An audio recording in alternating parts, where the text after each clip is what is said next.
In this video of Game of Theories, I'll introduce cooperation in organizational context. Your supervisor may emphasize cooperation on a daily basis. You understand the importance and benefits of cooperation. But sometimes the so-called cooperation is like a black hole that consumes all of the time you desperately need to complete your work. When you say no so that you can focus on your work, your supervisor accuses you of insubordination and not being a team player. How to use theories to explain this phenomenon? In this video, I'll first introduce the construct of cooperation. I'll then explain the conditions of cooperation that works for the common good, and the role that leaders play in ensuring productive, not toxic cooperation. Cooperation existed when people's goal achievements are positively correlated and when people perceive that they can reach their goals if and only if the others in the group also reach their goals. Cooperation is essential for a group of people to achieve a shared goal. Organizations are systems of cooperative behavior. Organizational members are expected to orient their behavior with respect to certain goals that are taken as organization objectives. The definition of cooperation implies that in cooperative systems, the optimum outcome for one member is exactly the optimum for others. Another construct related to cooperation is competition. Competition exists when people's goal achievements are negatively correlated and when each individual perceives that when one person achieves his or her goal, all others with whom he or she is competitively linked fail to achieve their goals. In social groups, the pursuit of narrow self-interest leads to overuse of a resource and even self-destruction. This phenomenon is called the tragedy of the commons. The concept originated in an essay written in 1833 by the British economist William Foster Lloyd, who used a hypothetical example of the effects of unregulated grazing on common land, also known as the common. The concept became widely known as the tragedy of the commons over a century later after an article written by Garrett Hardin in 1968. Hardin wrote, "Therein is the tragedy. Each man is locked into a system that compels him to increase his herd without limit in a world that is limited. Ruin is the destination toward which all men rush, each pursuing his own best interest in a society that believes in the freedom of the commons." In the tragedy of the commons, the term commons refers to a shared resource. In a situation where people have open access to a resource unhindered by shared social structure or formal rules that govern access and use, when people behave independently in pursuit of their own self-interest instead of the common good of all users, the commons, that is, the shared resource, will deplete. Here is a question for you. What's the example of the tragedy of the commons in organizations? As I always say, knife cuts both ways. Does cooperation have dark sides? Cooperation can often have victims. For example, if our cooperation is being taken advantage of, then we create our own demise. It's like cells inside of our body cooperate with one another to our detriment. Cancer cells take advantage of normal cells by hijacking normal cells' nutrients so that cancer cells can divide and grow uncontrollably. In organizations, cooperation is parochial. Cooperation can take place in the form of nepotism, corruption, and bribery. You probably never associate them with cooperation. but they all describe some form of cooperation. Nepotism is helping a family member. Corruption and bribery are forming a subgroup collaboration that enriches the subgroup's shared goal at the expense of the goal of the organization. It is difficult, if possible, to cooperate with a Machiavellian, a narcissist, and a psychopath. Why? A Machiavellian is someone who uses you to serve their own self-interest. They may frame their self-interest as the public good, but their self-interest is achieved by sacrificing your interest. If you cooperate with a Machiavellian, you will be used as a means to an end. Once the Machiavellian's goal is achieved, you will be thrown under the bus because they have achieved their goal and there is no need to maintain a relationship with you. A narcissist is someone who is excessively preoccupied with themselves, their own needs and desires, not their team members. If you cooperate with a narcissist, everything is about them. Again, you will be used as a means to an end. A psychopath is someone who has reduced empathy and remorse. They can charm you, manipulate you, torment you emotionally and psychologically without empathy and guilt. In fact, they enjoy doing so, secretively or not. They are bold, impulsive, and callous. They could be mean and charming depending on the issue and context. Psychopaths are not just the criminals in the TV crime show like Criminal Minds. Less than 1% of the people in general population are psychopaths, but not all psychopaths are in prison. They are in corner offices and boardrooms. Some psychopathic individuals are successful in climbing the career ladder in organizations. In a study of 203 managers and executives, some with very high psychopathy scores were high potential candidates and held senior management positions, vice presidents, supervisors, and directors.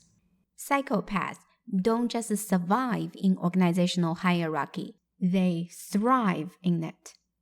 Since they can, on the one hand, butter up their supervisors, on the other hand, they threaten, bully, and force their coworkers and subordinates to perform with reduced empathy and remorse. They rise through ranks over the damaged physical and emotional well-being of their coworkers and subordinates. Psychopaths usually advance to positions with remarkable power. They tend to end up at the upper echelons. Some research has reported that the percentage of psychopaths in organizations could reach as high as 30%, far exceeding the 1% of general population. The more power psychopaths have in organizations, the more damage they do. Once their replacement takes position, the new leader is left with a mess. The personality traits of Machiavellianism, narcissism, and psychopathy are called the dark triad. I'll talk more about the dark triad in the video of Trait Theory of Leadership. The benefit of cooperation is for a group of people to work collaboratively toward the shared goal. Cooperation is important in organizations because an organization is a set of interpersonal relationships structured to achieve shared goals, and cooperation is a joint effort to achieve that goal.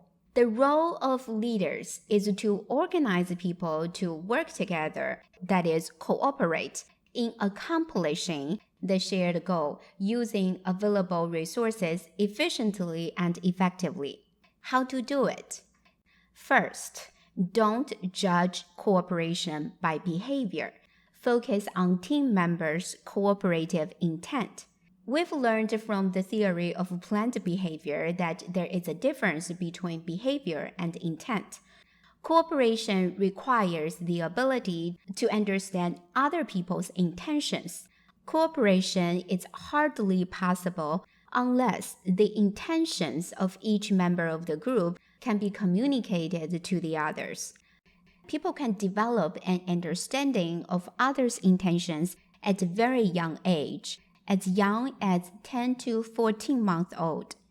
In my earlier video on role theory, I talk about role ambiguity. When people have ambiguous roles in organizations, their job responsibilities are not clearly defined.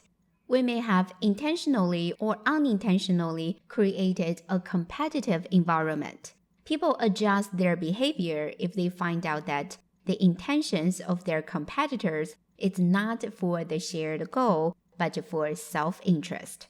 If that's the case, people may withhold important information from their competitors as a defensive tactic to prevent the competitor from being sufficiently informed to fulfill their job responsibilities. Two people may give conflicting information to the same person on the same matter. They may also remain unresponsive because each expects the other to do it. Second, structure cooperation by team members' interdependent goals. The key here is interdependence. Not every task in organizations needs to be accomplished by cooperation. Why do people cooperate? If Jane has rich experience and a skill set to complete a task, then it is more efficient and effective to give Jane autonomy and empower Jane to get the job done. Forcing Jane to cooperate with someone who has less experience and lower skill levels is a waste of organizational resources, including time. If it's important that Jane teaches others, then call it mentoring, coaching, and apprenticeship. Just don't call it cooperation. For Jane, she doesn't have to cooperate because she doesn't need to be interdependent on others to complete a task. To motivate Jane to coach others, you'll need to structure how to reward Jane's efforts to go an extra mile to coach and mentor others. Cooperation can be parochial. Leaders need to differentiate the hyper-local subgroup cooperation from a broad cooperation. To scale up cooperation, leaders need to design effective institutions, norms, and roles to incentivize people to cooperate when they are tempted to advance small group interest at the expense of big group interest. It is important to establish procedural safeguards. To facilitate cooperation, leaders must pay attention to roles and responsibilities of each team member. It is important to ensure the optimum outcome for one member is exactly the optimum for others. Otherwise, the emphasis upon cooperation may backfire and create a toxic work environment. Third, to ensure cooperation in organizations, free riders must be punished. Who are free riders? They are the people who obtain something without effort or cost. They drink the water but don't carry the water. They don't pull their weight and help with the group. When all hands on deck becomes only your hands on deck, how would you feel? In a group project, if you pull your weight and your teammate just rides along, but both you and your teammate get the same credit, how do you feel? People are tempted to cheat and free ride. This is because we tend to follow the least effort principle. It is tempting to achieve our goals by taking a shortcut, a road that requires the least effort. I'm not saying everyone is a free rider. What I'm saying is that the temptation of free riding is strong in social settings, such as committee work and group projects. Without punishment, free riders are emboldened to continue to do so and free ride more often. For free riders, stealing other teammates' work is rewarded. They would be a fool if they stop free riding. For other teammates, they'll withhold their effort in future work because they don't want to be taken advantage of again. Punishing free riders is a deterrence.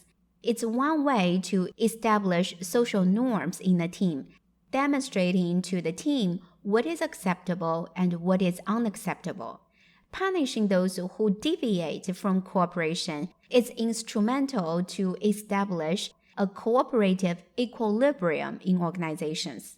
Punishment can be institutionalized through policies, procedures, and protocols. It can be social as well. We care how we appear to others and our reputation, and we can use this desire to encourage more pro-social behavior and discourage free-riding behavior.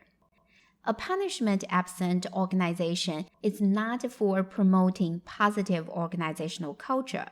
Both theoretical models and empirical evidence suggest that in the absence of punishment, cooperation both in large and small groups cannot sustain itself in the presence of free riders.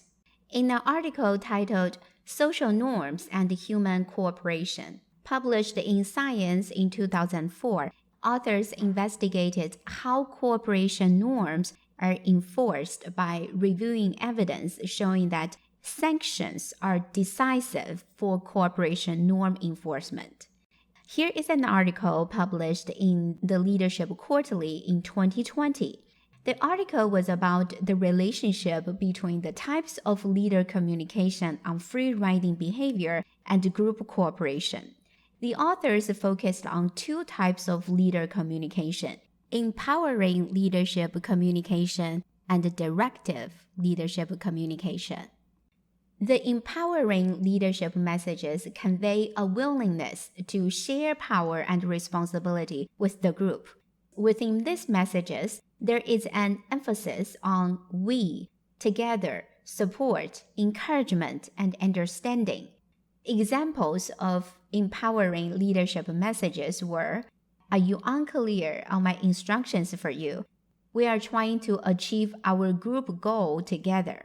We have to learn from our mistakes. Think about where you did wrong."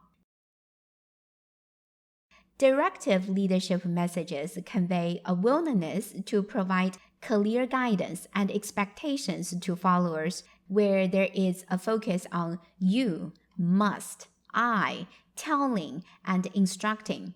To communicate free-riding behavior to the group, examples of directive leadership messages were, "My instructions have been clear. You should do X. We are a result-driven group. Unless you deliver, you are not part of the group." The authors designed experiments to test how different types of communication on free-riding behavior influence the group cooperation under two conditions: without two-way leader-follower communication and with two-way leader-follower communication. I plotted the results reported in the article.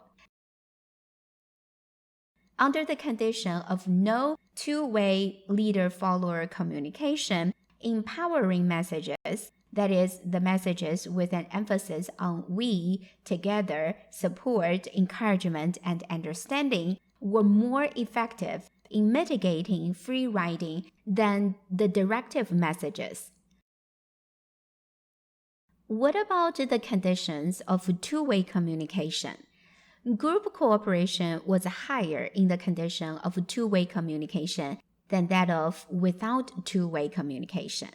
This result is easy to explain. Without two-way communication, directive leadership was less effective in reducing free riding, probably because directive leadership was more top-down and less follower-centric. Under the condition of two-way communication, the graph shows that directive messages were more effective than empowering messages in increasing group cooperation. After conducting statistical tests, there was no significant difference in group cooperation between the two types of messages under the condition of two-way communication. How to explain this result? The authors offered one explanation. They argue that Two-way communication allows directive leaders to add an interpersonal connection that helps directive leaders to be more effective. This finding built on Peterson's work that directive leaders can be more effective in decision-making contexts if they encourage follower involvement. Similarly, in the context of free riding, increased interactions with followers can enhance followers' responses to directive leadership. In this video, I introduce the construct of cooperation and the conditions of cooperation that works for the common good. Leaders should avoid making sweeping claims about cooperation. Not every task in organizations needs to be accomplished by cooperation. To ensure cooperation, leaders need to focus on team members' cooperative intent, not just behavior. Leaders also need to ensure that team members' goals are interdependent. The optimum outcome for one member is exactly the optimum for others. Otherwise, the emphasis on cooperation may backfire and create a toxic work environment. Equally important, leaders need to punish free riders who deviate from cooperation to establish a cooperative equilibrium in organizations. Otherwise, cooperation cannot be sustained. I also provided an example of studying different types of leader communication on free riding behavior in order to improve group cooperation. Again, leaders should avoid making sweeping claims that empowering leadership is more effective than directive leadership under all circumstances. If you want to know more about how to build a theoretical framework for your research, I have published a book titled Demystify Theories, a workbook for developing theoretical frameworks of educational leadership research. The link of the book is in the description below.